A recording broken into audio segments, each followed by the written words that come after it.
नमस्कार मित्रांनो, मी आपलं स्वागत करतो DK नॉलेज 21 यूट्यूब चॅनलवर। मित्रांनो, आज आपण या व्हिडिओमध्ये महाराष्ट्र शासनाच्या कृषी विभागामधील कृषी सेवक या पदाचे रिझल्ट विषयी एक नवीन अपडेट आलाय। तेच आज आपण या व्हिडिओमध्ये डिटेलमध्ये बघणार आहोत। पण त्याआधी तुम्ही जर नवीन असाल तर आपल्या DK नॉलेज 21 यूट्यूब चॅनल नक्की सबस्क्राईब करा आणि शेजारचे बेल आयकॉन नक्की प्रेस करा, जेणेकरून तुमचे असेच महत्त्वाचे अपडेट मिस होणार नाही। आणि मित्रांनो, तुमचा एक सबस्क्राईब आणि एक लाईक आमच्यासाठी खूप महत्त्वाचा आहे। त्यासाठी प्लीज आपल्या चॅनल सबस्क्राईब करा आणि व्हिडिओला लाईक आणि शेअर करायला विसरू नका। चला तर व्हिडिओ सुरू करूया। मित्रांनो, हे अपडेट आहे महाराष्ट्र शासनाच्या कृषी विभागामधील कृषी सेवक या पदाविषयी।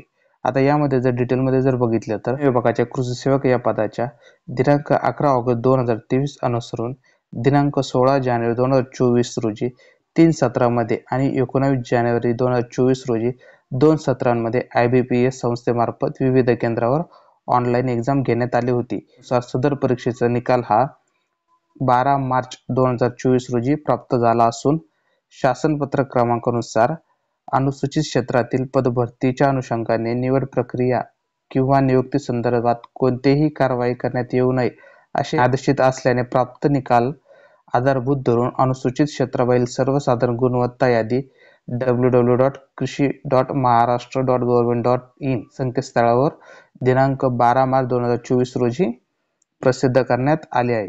याचाच अर्थ मित्रांनो, कृषी सेवक या पदाचा रिझल्ट हा जाहीर झाला आहे। मित्रांनो, हा रिझल्ट आहे पुणे विभागाचा। आता कोणी जर दुसऱ्या विभागासाठी जर फॉर्म भरला असेल तर त्या विद्यार्थ्यांनी या वेबसाईटवर जाऊन त्या ठिकाणी जाऊन त्यांचा रिझल्ट हा बघायचा आहे। मित्रांनो, आता यामध्ये जर डिटेलमध्ये जर बघितलं तर कृषी सेवक या पदाचा जो काही रिझल्ट झाला आहे तो आता आपण बघूया। त्यामध्ये हा रिझल्ट आहे पुणे विभागाचा। आता यामध्ये जर डिटेलमध्ये जर बघितलं तर रिझल्ट आहे पुणे विभागाचा आणि पदाचं नाव आहे कृषी सेवक। आता यामध्ये जर बघितलं तर या ठिकाणी तुम्ही बघू शकता, या ठिकाणी रोल नंबर आहे, या ठिकाणी रजिस्ट्रेशन नंबर आहे, त्यानंतर या ठिकाणी ॲप्लिकेंट नेम आहे, त्यानंतर या ठिकाणी तुमची जन्मतारीख आहे, त्यानंतर कॅटेगरी आहे, त्यानंतर या ठिकाणी कोणत्या कॅटेगरीमधून तुम्ही अप्लाय केला आहे, त्यानंतर या ठिकाणी तुम्हाला 200 पैकी किती मार्क पडले आहेत, अशा प्रकारे या ठिकाणी कॉलम आहेत। आता 1 नंबरला जो विद्यार्थी आहे त्या विद्यार्थ्याचं नाव आहे ईश्वर दैफळे। आता या विद्यार्थ्याला जर बघितलं तर या विद्यार्थ्याने NTD या कॅटेगरीमधून अप्लाय केलं होतं आणि या विद्यार्थ्याला 200 पैकी 159 मार्क पडले आहेत। आता 2 नंबरला जो विद्यार्थी आहे त्या विद्यार्थ्याचं नाव श्रेयश धुमाळ। आता या विद्यार्थ्याने OBC मधून अप्लाय केला होता आणि या विद्यार्थ्याला 157 मार्क पडले आहेत। म्हणजे याचाच अर्थ पुणे विभागामध्ये कृषी सेवक या पदासाठी सर्वात जास्त मार्क हे 159 मार्क आहेत मित्रांनो। आणि मित्रांनो, तुम्हाला जर ही PDF जर डिटेलमध्ये जर बघायची असेल ती PDF मी आपल्या टेलिग्राम चॅनलवर टाकली आहे, त्या ठिकाणी जाऊन तुम्ही ती बघू शकता। आणि आपल्या टेलिग्राम चॅनलची लिंक ही मी आपल्या चॅनलच्या डिस्क्रिप्शनमध्ये देत आहे, जाऊन तुम्ही आपल्या टेलिग्राम चॅनलला जॉईन करू शकता।